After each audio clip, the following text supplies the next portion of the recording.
Bienvenue dans une histoire incroyable qui vous inspirera tout en améliorant vos compétences en français. Aujourd'hui, nous plongeons dans la vie d'Albert Einstein, un homme qui a changé le monde avec ses idées et son courage. Pendant que vous écoutez, concentrez-vous sur les nouvelles expressions et le vocabulaire que je vais introduire. Ce n'est pas seulement une leçon de français, c'est une leçon sur la persévérance et la curiosité qui mènent à la grandeur. Alors, prenez un carnet, soyez attentifs et commençons ce voyage pour améliorer votre compréhension, enrichir votre vocabulaire et trouver de la motivation dans la vie d'un génie. Albert Einstein est né le 14 mars 1879 dans une petite ville appelée Ulm, en Allemagne. Ses parents, Hermann Einstein et Pauline Koch, étaient des gens ordinaires. Hermann était un homme d'affaires travaillant dans le domaine des pièces électriques, tandis que Pauline était une femme au foyer passionnée par la musique et l'apprentissage. Lorsqu'Albert est né, rien n'était extraordinaire chez lui, sauf un petit détail. Sa tête était inhabituellement grande. Sa famille en plaisantait même, se demandant s'il grandirait normalement. Ils étaient loin de se douter que ce garçon allait changer le monde. Albert était un enfant très calme. Il n'a prononcé ses premiers mots qu'à presque 3 ans. Cela inquiétait ses parents. Certaines personnes pensaient qu'il avait un problème. Sa famille l'appelait le silencieux parce qu'il parlait rarement, même lorsque les autres enfants bavardaient autour de lui. Mais Albert n'était pas silencieux parce qu'il était lent. Il était silencieux parce qu'il était toujours en train de réfléchir. Il passait des heures à observer le monde qui l'entourait, comme s'il essayait de comprendre comment tout fonctionnait. À l'âge de 5 ans, son père lui fit un petit cadeau qui allait changer sa vie à jamais, une simple boussole. Au début, Albert ne comprenait pas comment elle fonctionnait. Comment l'aiguille pouvait-elle toujours pointer vers le nord, peu importe comment il la tournait? Il devint obsédé par ce petit objet. Il le regardait pendant des heures, essayant de comprendre la force invisible qui guidait l'aiguille. Ce fut la première fois qu'Albert réalisa qu'il existait des forces invisibles dans le monde, et il voulait toutes les découvrir. Plus tard, il déclara: « Cette expérience a laissé une impression profonde et durable sur moi. » Quand Albert commença l'école, les choses ne se passèrent pas bien. Il n'aimait pas la façon dont ses enseignants enseignaient. À cette époque, les écoles étaient très strictes et les élèves devaient mémoriser tout par cœur. Mais Albert ne s'intéressait pas à la mémorisation de faits. Il voulait poser des questions et trouver des réponses. 6 enseignants se fâchaient souvent contre lui. Un professeur lui dit même: « Tu es une honte, tu ne réussiras jamais dans la vie. » Ces mots le blessèrent, mais Albert ne les laissa pas l'arrêter. Il eut des difficultés avec certaines matières, en particulier les langues, mais il y avait une matière qu'il aimait par-dessus tout, les mathématiques. Il l'appelait la langue de l'univers et adorait résoudre des problèmes comme des énigmes.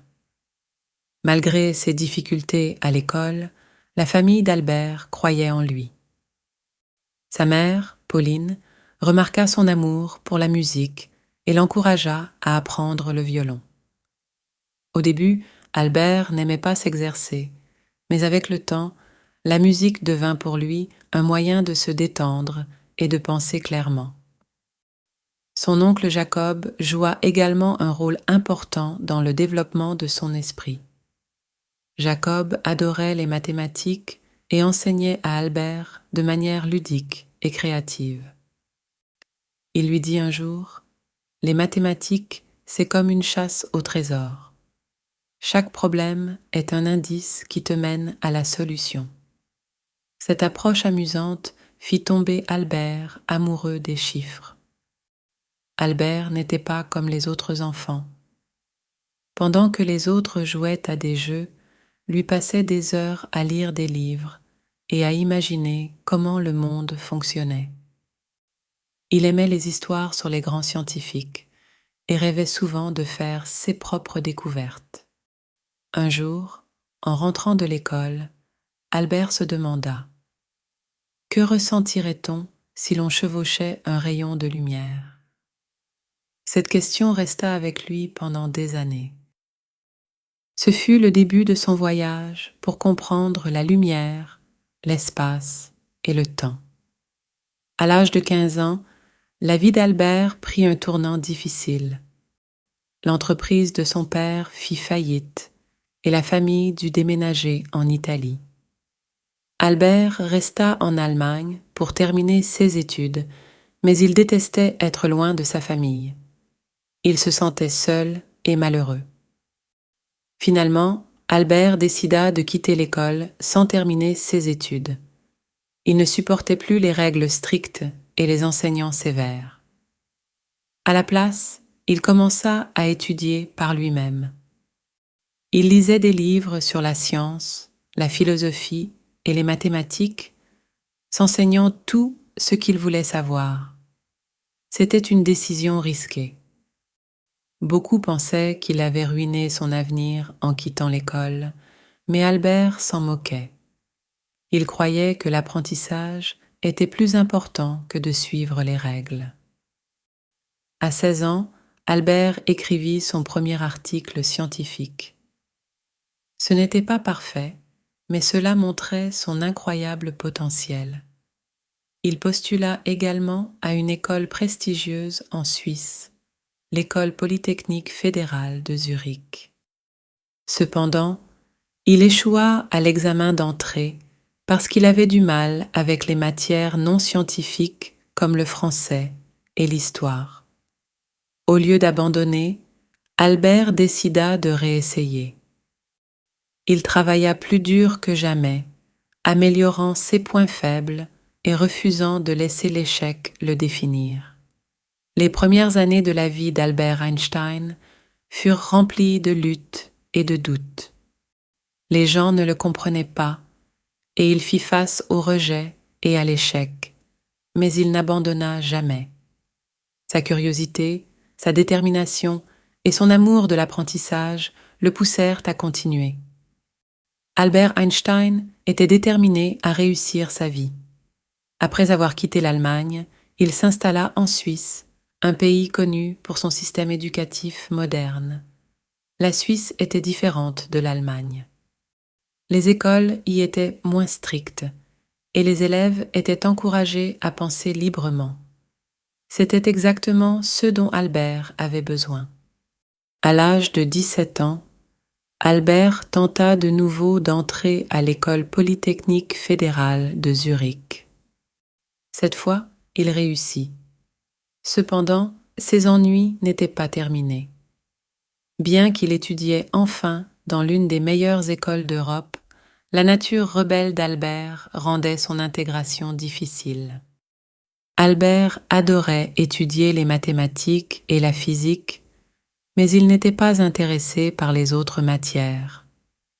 Ses professeurs ne comprenaient pas sa manière de penser. Certains professeurs ne l'aimaient même pas parce qu'il ne suivait pas leur méthode d'enseignement.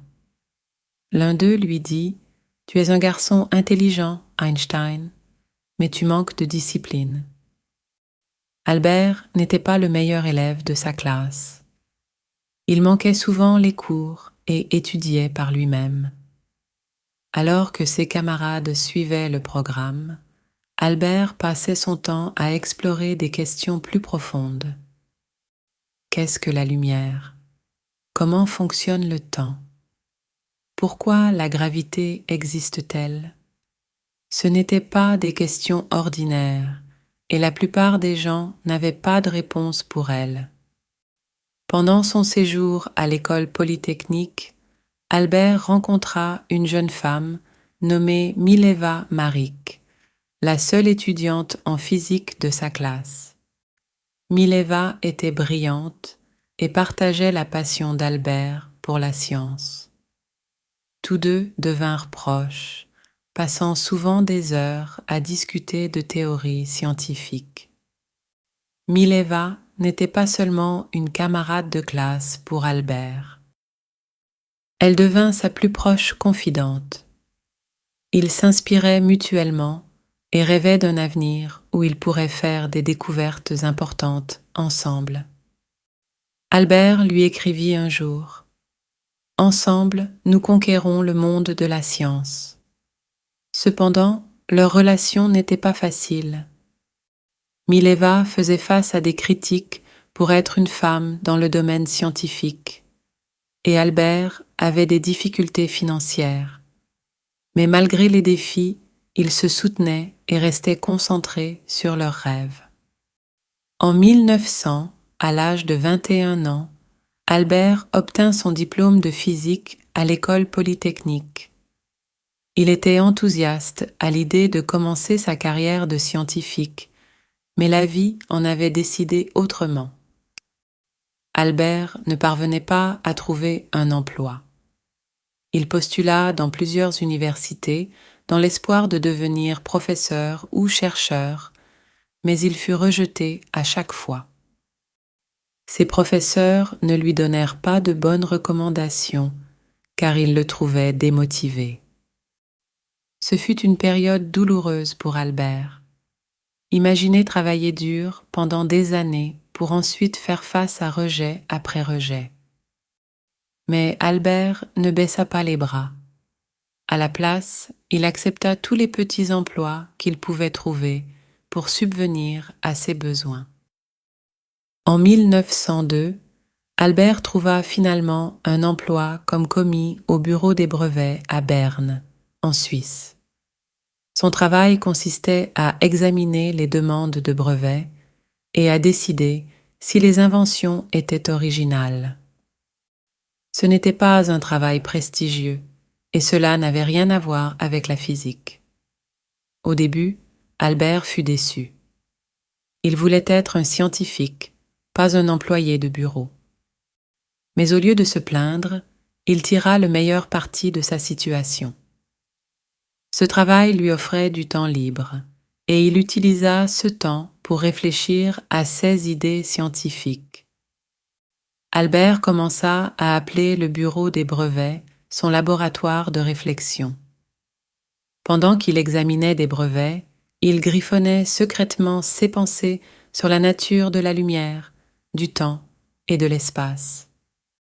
Il était déterminé à poursuivre son rêve, même si cela signifiait travailler tard, dans la nuit, après sa journée de travail. En 1903, Albert épousa Mileva.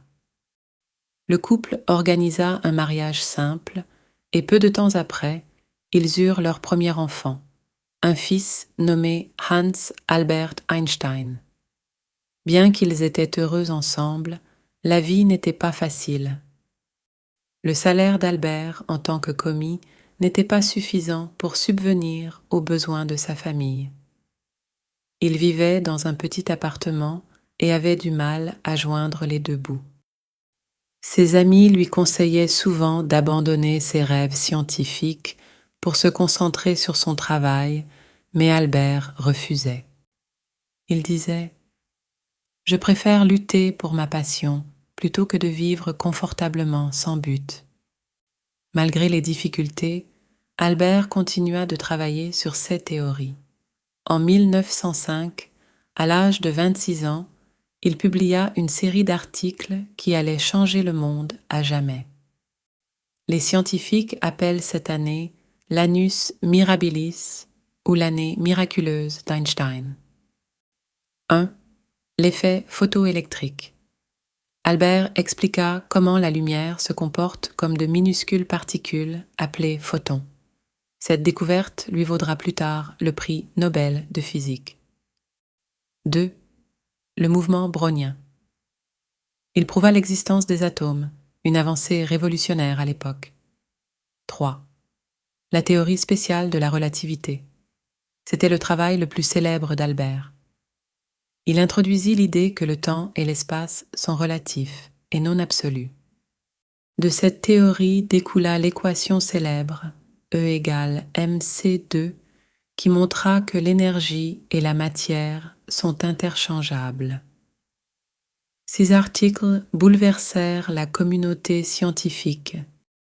Albert Einstein, un simple commis sans poste universitaire, venait de révolutionner la physique. Après 1905, la vie d'Albert commença à changer. Des scientifiques du monde entier commencèrent à remarquer son travail. On lui proposa des postes d'enseignant et il devint professeur dans plusieurs universités. Enfin, son travail acharné et sa détermination portaient leurs fruits, mais Albert ne laissa pas le succès lui monter à la tête. Il continua à poser de grandes questions et à repousser les limites de la science. Il croyait que la connaissance était infinie et que la curiosité était la clé pour comprendre l'univers. Le parcours d'Albert Einstein, de commis en difficulté à scientifique de renommée mondiale, est un témoignage de la puissance de la persévérance. Il affronta le rejet, la pauvreté et le doute, mais il ne renonça jamais à sa passion pour la science. Son histoire nous enseigne que 1. L'échec n'est pas une fin, mais une étape vers le succès. 2. Croire en soi est plus important que de chercher l'approbation des autres. 3. Les grands rêves nécessitent de grands sacrifices. En 1909, les découvertes révolutionnaires d'Albert Einstein étaient connues dans toute l'Europe. Il devint professeur à l'université de Zurich, puis s'installa à Prague pour enseigner à l'université allemande. C'est durant ces 16 années qu'Albert commença à comprendre l'énorme impact de son travail. Les gens le considéraient désormais comme un génie, un penseur capable de résoudre les mystères de l'univers. Albert, cependant, resta humble. Il disait un jour « Je ne suis pas un génie, je suis simplement curieux. Je reste plus longtemps que les autres avec mes questions. » Mais la célébrité apporta des défis. Albert n'était pas quelqu'un qui se préoccupait des apparences ou de la richesse. Il continua de mener une vie simple, portant les mêmes vieux vêtements et se concentrant uniquement sur son travail. Alors que le monde le célébrait, Albert savait que son parcours était loin d'être terminé. En 1914, Albert s'installa à Berlin, en Allemagne, après avoir accepté un poste prestigieux à l'Académie prussienne des sciences.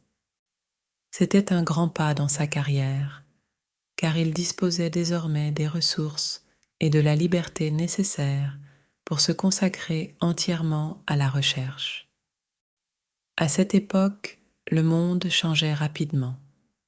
La Première Guerre mondiale éclata et des millions de vies furent affectées. Alors que de nombreux scientifiques soutenaient la guerre, Albert prit la parole contre celle-ci. Il croyait en la paix et utilisa son influence pour promouvoir l'harmonie.